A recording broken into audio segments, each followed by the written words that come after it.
দর্শক, আপনাদের আমন্ত্রণ জানাচ্ছি আজকের চট্টগ্রামে। আর শুরুতেই শিরোনাম।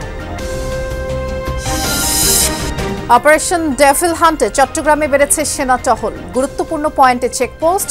কক্সবাজার খাগড়াছড়িতে ধরা পড়েছে 6 জন। বরাবরের মতোই যাতে আইন শৃঙ্খলা পরিস্থিতির কোনো অবনতি ঘটতে না পারে, কোনো দুষ্কৃতকারী যাতে এই অবস্থার কোনো রকম অবনতি না ঘটাতে পারে, আমরা সে ব্যাপারে সচেষ্ট আছি। বন্দরনগরীর কোতোয়ালি থানার সামনের সড়কে পরিবহন চালক শ্রমিকদের বিক্ষোভ, মামলা হয়রানির প্রতিবাদ, যানজটের চরম ভোগান্তি। সবকিছু ওকে থাকা সত্ত্বেও ওরা আমাদেরকে মামলার ভয় দেখে। দাবি মানে নিতে হবে, না মানে নিলে আমরা আন্দোলন করব, আন্দোলন চালিয়ে যাবো। যেভাবে পাচ্ছে যেখানে সেখানে আন্দোলনে নেমে যাচ্ছে, করার কেউ নাই, তোকে দেখার কেউ নেই। দুদকের মামলায় কারাগারে কক্সবাজারের সাবেক জেলা প্রশাসক রুহুল আমিন। মাতারবাড়ি বিদ্যুৎ কেন্দ্র প্রকল্পে দুর্নীতির অভিযোগ।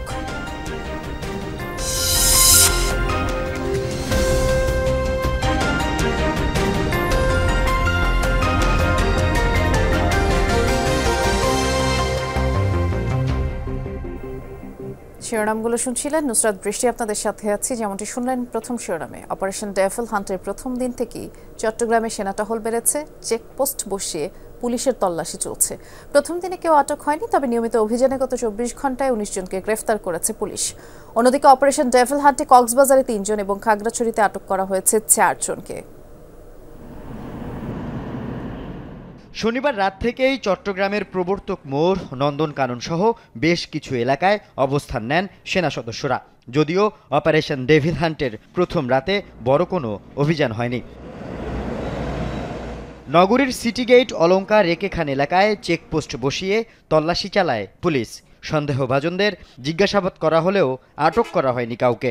মাদক ব্যবসায়ী যারা এগুলো ধরতেছে, সন্ত্রাসীদের ধরতেছে, চেক করতেছে যে কোনো অবৈধ কোনো জিনিস নিয়ে যায় কিনা, যে কোনো অস্ত্র বা কোনো চালান করে কিনা। আমরা ওই সন্দেহভাজন সবাইকে চেক করতেছি আর কি। 12টার পরে যাদেরকে আসলে তল্লাশি কোনো কিছু পাচ্ছেন কিনা বা কি মনে হচ্ছে একটু বলেন। এখনো পাই নাই, জিজ্ঞাসাবাদ করতেছি, সন্দেহজনক হইলে আমরা ব্যবস্থা নেব আর কি। অপরাধ দমনে এমন অভিযান সময়োপযোগী বলছেন অনেকে। এটা যদি আরও আগে থেকে শুরু করতো তাহলে দেশের পরিস্থিতি আরও ভালো হতো এবং আরও সুন্দরভাবে দেশটা পরিচালনা করতে পারতো। এই 6 মাসে দেশে অনেক কিছু হয়ে গিয়েছে, আপনারা দেখেছেন দেশে কোথাও মানে শান্তি নাই, পুলিশের কাজ করছে না, যে যার কাজকর্ম ঠিকঠাক করে করছে না। সকালে চট্টগ্রাম সার্কিট হাউসে জেলা আইন শৃঙ্খলা সমন্বয় সভায়ও অপারেশন ডেভিল হান্টের অগ্রগতি ও পরিকল্পনা নিয়ে আলোচনা হয়। আমরা কনসার্ন আছি, আমাদের কার্যক্রম চলছে, আইন শৃঙ্খলা রক্ষাকারী বাহিনী তাদের কার্যক্রম চালিয়ে যাচ্ছে। এখন পর্যন্ত আল্লাহ পাকের রহমতে আমরা কোনো থ্রেট ফিল করছি না। আমাদের চট্টগ্রাম স্ট্যাবল আছে। বরাবরের মতোই যাতে আইন শৃঙ্খলা পরিস্থিতির কোনো অবনতি ঘটতে না পারে, কোনো দুষ্কৃতকারী যাতে এই অবস্থার কোনো রকম অবনতি না ঘটাতে পারে, আমরা সে ব্যাপারে সচেষ্ট আছি। অপারেশন ডেভিল হান্টের প্রথম দিনে কক্সবাজারে 3 জন এবং খাগড়াছড়িতে আটক হয়েছে 4 জন। বান্দরবানে আটক হয়নি কেউ। দুপুরে আইন শৃঙ্খলা পরিস্থিতি নিয়ে সভা অনুষ্ঠিত হয়েছে কক্সবাজারে। এর বাইরে চট্টগ্রামে নিয়মিত অভিযানে সন্ত্রাস বিরোধী আইনে গত 24 ঘন্টায় 19 জনকে গ্রেফতার করেছে পুলিশ। আল আমিন শিকদার, যমুনা নিউজ। চট্টগ্রামে অপারেশন ডেভিল হান্ট সম্পর্কে আরও বিস্তারিত জানবো আমাদের সহকর্মী আল আমিন শিকদারের কাছ থেকে। তিনি অপেক্ষা করছেন। আল আমিন, রাতের অভিযানের পর এখন নগরের পরিস্থিতি কেমন দেখছেন এবং এই অভিযান আসলে কোথায় কোথায় চলছে বা আজকের কি আপডেট আছে এ সংক্রান্ত একটু বিস্তারিত জানাবেন। বৃষ্টি, গত 24 ঘন্টায় চট্টগ্রামে বৈষম্য বিরোধী ছাত্র আন্দোলনের করা মামলাগুলো সেইখানে এবং সন্ত্রাস বিরোধী আইনে সর্বমোট মিলিয়ে 19 জনকে চট্টগ্রামে গ্রেপ্তার করা হয়েছে। পাশাপাশি পাড়ার কথা যদি বলতে চাই, সেখানে খাগড়াছড়িতে 4 জন এবং কক্সবাজারে 3 জন।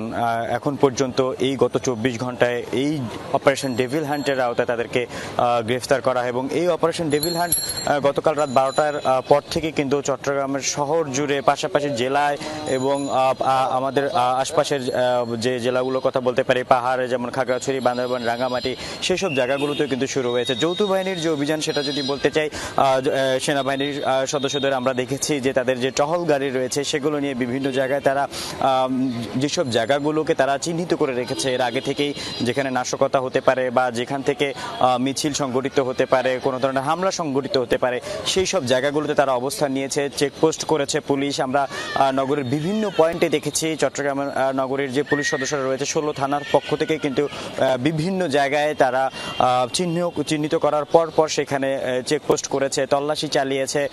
সন্দেহভাজন যাদেরকে দেখেছেন তাদের কাছে থাকা ব্যাগ এবং যে গাড়িগুলো রয়েছে সেগুলোর পেছনের যে অংশটি থাকে, সামনের অংশ, সবগুলোই কিন্তু আমরা দেখেছি যে তল্লাশির আওতায় নিয়ে আসা হয়েছে। এবং আজকে কিন্তু সকালে চট্টগ্রাম সার্কিট হাউসে একটি আইনশৃঙ্খলার সমন্বয় সভা অনুষ্ঠিত হয়। সেখানেও কিন্তু জেলা প্রশাসক এবং পুলিশ সুপারের অতিরিক্ত পুলিশ সুপার সেখানে ছিলেন। তারা যে বিষয়টি বলছেন, চট্টগ্রামে তেমন কোনো থ্রেট নেই এবং সেই থ্রেট না থাকার কারণে তাদের স্বাভাবিক যে কার্যক্রম, অপারেশন কার্যক্রম সেগুলোই চলছে। পাশাপাশি অপারেশন ডেভিল হান্টের ঘোষণার পর তাদের সেই তৎপরতা তারা আরও বাড়িয়ে দিয়েছে এবং তারা বলছে তারা এরই মধ্যে তালিকা করেছে কারা কারা কোন সময় নাশকতা করতে পারে এবং কোন ধরনের অরাজকতা সৃষ্টি হতে পারে, সেগুলো সবকিছু তারা তাদের গোয়েন্দা প্রতিবেদনের মাধ্যমে সংগ্রহ করেছেন। এবং এই কাজগুলো যারা করতে পারে তাদের তালিকা তৈরির পর তাদেরকে আইনের আওতায় নিয়ে আসার জন্য তাদের যে অভিযানিক কার্যক্রম সেটাও কিন্তু তারা চলমান রেখেছে। বৃষ্টি, ধন্যবাদ। শুনছিলাম আমরা আলামিন। সড়ক অবরোধ করে দাবি আদায়ের প্রবণতা যেন বেড়েই চলেছে। চট্টগ্রামে আজ কোতোয়ালি থানার ঠিক সামনের ব্যস্ততম সড়ক কয়েক ঘন্টা অবরোধ করায় সৃষ্ট যানজটে চরম ভোগান্তিতে পড়েন যাত্রীরা। মামলা ও পুলিশের হয়রানির প্রতিবাদে এবং বিক্ষোভ বলে দাবি করছে পরিবহন চালক শ্রমিকরা। সকালে নগরীর কোতোয়ালি মোড়ে সড়ক অবরোধ ও বিক্ষোভ করে হিউম্যান হলার চালক শ্রমিকরা। অবৈধ মামলা বাণিজ্য, ট্রাফিক পুলিশের হয়রানি, দুর্ব্যবহার সহ নানা অনিয়মের অভিযোগ এনে সমাধানের দাবি করেন তারা। অন্যথায় আন্দোলনের হুঁশিয়ারি দেন। এটা হওয়ার কথা 750 টাকা, এটা হয়ে গেছে 1000 টাকা, 5000 টাকা।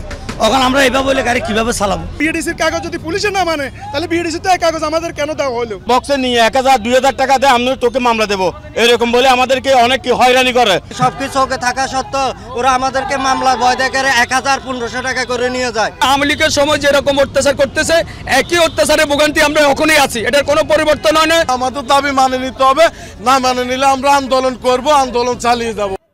অবরোধের সময় অন্যান্য যানবাহন চলাচলেও বাধা দেয় আন্দোলনকারীরা।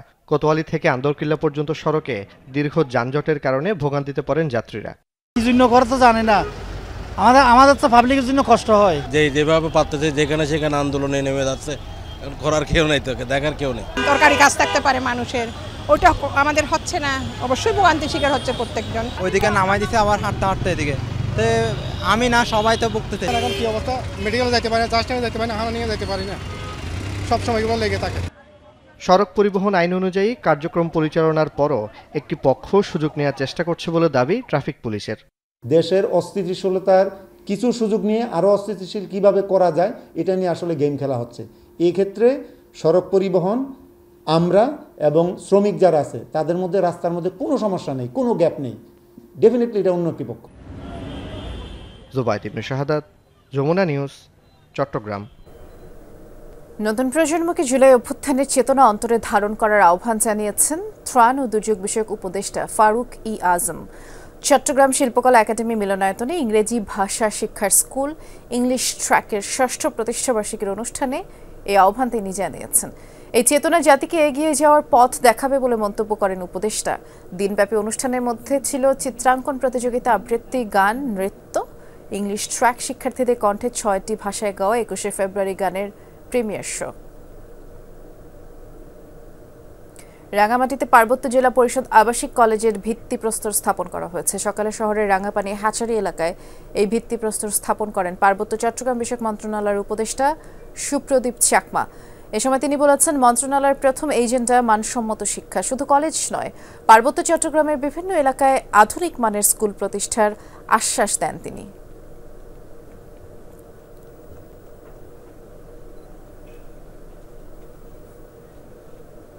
সেনাবাহিনীর বিভিন্ন লেভেলে স্কুলগুলি আছে না, ওই টাইপের কিছু স্কুল যদি সম্ভব হয়, ছেলেদের জন্য একটা, মেয়েদের জন্য একটা, আমি অ্যাপ্রোচ করব। আরও দরকার আমার, শুধু এইটা না, আরও অনেক স্কুল দরকার আমাদের চিটাগাং হিলটেক্সে। দেশজুড়ে সন্ত্রাস ও নৈরাজ্যের প্রতিবাদে চট্টগ্রামে বিক্ষোভ মিছিল ও সমাবেশ করেছে বিএনপি।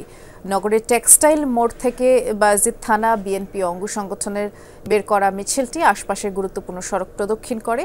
মিছিল পূর্ব বিক্ষোভ সমাবেশে দলটির নেতারা গাজীপুর সহ বিভিন্ন স্থানে আওয়ামী লীগের হামলা, সন্ত্রাস, নৈরাজ্যের সাথে জড়িতদের গ্রেফতারের দাবি জানান। এই সমাবেশে মহানগর বিএনপি নেতা সৈয়দ আজম উদ্দিন, যুবদলের সাবেক সাধারণ সম্পাদক মোহাম্মদ শাহেদ সহ অনেকেই বক্তব্য রাখেন। খাগড়াছড়িতে গণমাধ্যম কর্মীদের সাথে মতবিনিময় সভা করেছেন পুলিশ সুপার।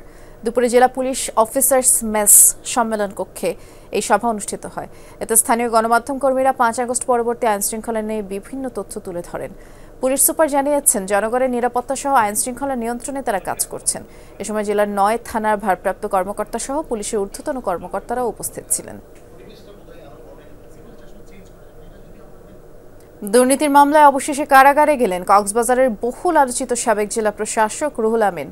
মাতারবাড়ি কয়লা বিদ্যুৎ প্রকল্পে জমি অধিগ্রহণে দুর্নীতির মামলায় সকালে আদালতে আত্মসমর্পণ করলে আদালত তাকে কারাগারে পাঠানোর নির্দেশ দেন এবং তার বিরুদ্ধে অধিগ্রহণের ২০ কোটি টাকা আত্মসাৎ, স্বাক্ষর ও নথি জালিয়াতি করে এজাহার থেকে নাম বাদ দেওয়ার অপচেষ্টারও অভিযোগ রয়েছে। মাতারবাড়ি কয়লা বিদ্যুৎ প্রকল্পে জমি অধিগ্রহণের দুর্নীতির মামলায় সকালে কক্সবাজার জেলা ও দায়রা জজ আদালতে আত্মসমর্পণ করে জামিন আবেদন জানান সাবেক জেলা প্রশাসক রুহুল আমিন। আবেদন নামঞ্জুর করে তাকে জেল হাজতে পাঠানোর নির্দেশ দেন আদালত। কিছুদিন পলাতক ছিলেন, আজকে উনি জামিনের জন্য আসছেন। জামিনের পিটিশন দিয়েছিলেন। ওনার লয়ারদের কথা মাননীয় আদালত দীর্ঘক্ষণ শ্রবণ করেছেন। এরপরে আমি দুদকের পক্ষ থেকে মূল মামলাটা তুলে ধরেছি এবং ওনার অপরাধের চিত্রটা আমি তুলে ধরেছি। এর আগে গত ২৩ জানুয়ারি কক্সবাজারের জেলা প্রশাসক রুহুল আমিন, সাবেক জেলা ও দায়রা জজ সাদেকুল ইসলাম তালুকদার সহ ৫ জনের বিরুদ্ধে গ্রেপ্তারি পরোয়ানা জারি করেন আদালত। অন্য আসামিরা হলেন আইনজীবী মোস্তাক আহমেদ চৌধুরী, জেলা প্রশাসক কার্যালয়ের নাজির স্বপনকান্তি পাল এবং জেলা ও দায়রা জজ আদালতের স্টেনোগ্রাফার জাফর আহমদ। মহেশখালীতে মাতারবাড়ি কয়লা বিদ্যুৎ প্রকল্পে জমি অধিগ্রহণে দুর্নীতির অভিযোগ বহুল আলোচিত ঘটনা। প্রশাসনের সংঘবদ্ধ একটি চক্র সাধারণ মানুষের অর্থ আত্মসাৎ করেছেন বলে দীর্ঘদিনের অভিযোগ ভুক্তভোগীদের। জনগণের সেবক হয়ে কাজ করার জন্য এসে জনদুর্ভোগ করে, আমি মনে করি তাদের দৃষ্টান্তমূলক শাস্তি হওয়া দরকার। একজন জেলা প্রশাসক রুহুল আমিন, তিনি এখানে লুটপাটের সাথে ব্যাপকভাবে জড়িত ছিলেন। তার মতো আরও অনেক কর্মকর্তা জড়িত ছিলেন। আরও যারা জড়িত আছেন, কর্মকর্তা কর্মচারী, সবাইকে সুষ্ঠু তদন্তপূর্বক অতি দ্রুত আইনের আওতায় আনার জন্য দাবি জানাচ্ছি। দুদকের পিপি জানান, মামলার তদন্ত কর্মকর্তা গত ১ জুলাই আদালতে প্রতিবেদন দাখিল করে আসামিদের বিরুদ্ধে গ্রেপ্তারি পরোয়ানা, হুলিয়া ও ক্রোক পরোয়ানা জারির আবেদন জানান।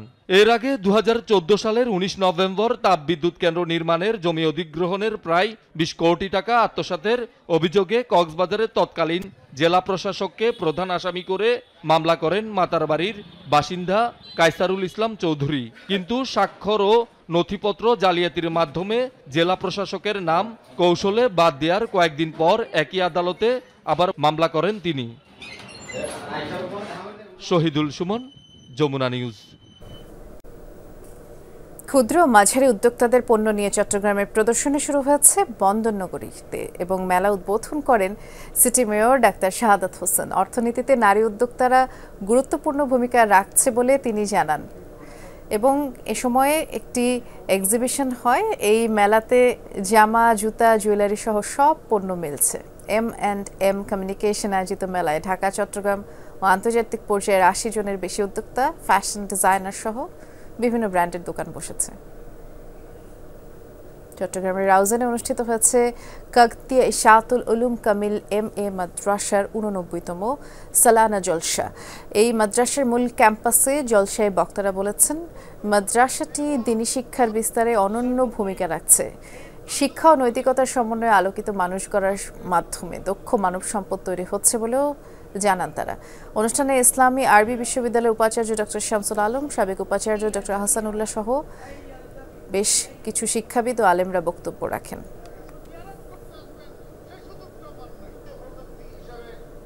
বান্দরবানের অসহায় ও দুস্থ রোগীদের সেবার জন্য ফ্রি মেডিকেল ক্যাম্প অনুষ্ঠিত হয়েছে।